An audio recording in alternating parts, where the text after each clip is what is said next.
Mengawali informasi pertama pemirsa, pemerintah Kota Palembang menggelar rapat koordinasi persiapan pelantikan Wali Kota dan Wakil Wali Kota Palembang terpilih bersama KPU Palembang serta seluruh stakeholder terkait guna memastikan pelaksanaan pelantikan berlangsung dengan baik.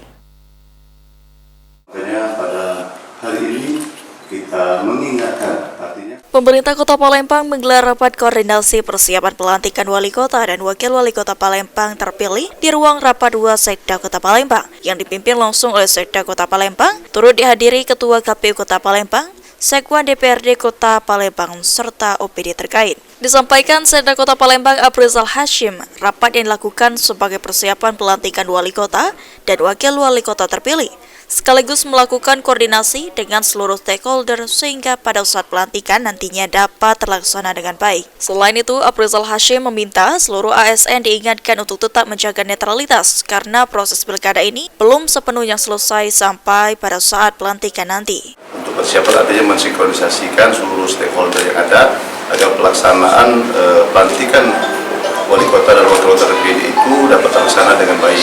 Makanya kami hari ini menghadirkan KPU agar semuanya itu dapat berjalan sesuai dengan apa yang kita inginkan bersama. Artinya ini rapat persiapan awal agar sekali lagi pelaksanaan pelantikan kepala daerah terpilih tersebut dapat sesuai apa yang kita inginkan. Sementara itu, Ketua KPU Kota Palembang Syawaludin menjelaskan, KPU Palembang telah menyampaikan surat salinan penetapan hasil rekapitulasi Pilkada Kota Palembang. Sampai saat ini, KPU Kota Palembang juga masih menunggu surat resmi terkait gugatan ke MK dan akan menyiapkan jawaban terkait tuntutan tersebut. Persiapan penetapan calon terpilih Wali Kota dan Wakil Wali Kota 2024 di Kota Palembang.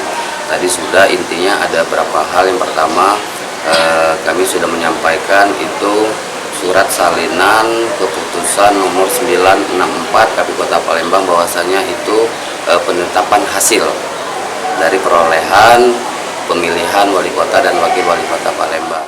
Ditambahkan Syawaludin, berdasarkan Perpres pelantikan Wali Kota dan Wakil Wali Kota Palembang terpilih akan dilaksanakan pada tanggal 10 Februari 2025. Ilham Wahyudi, PAL TV.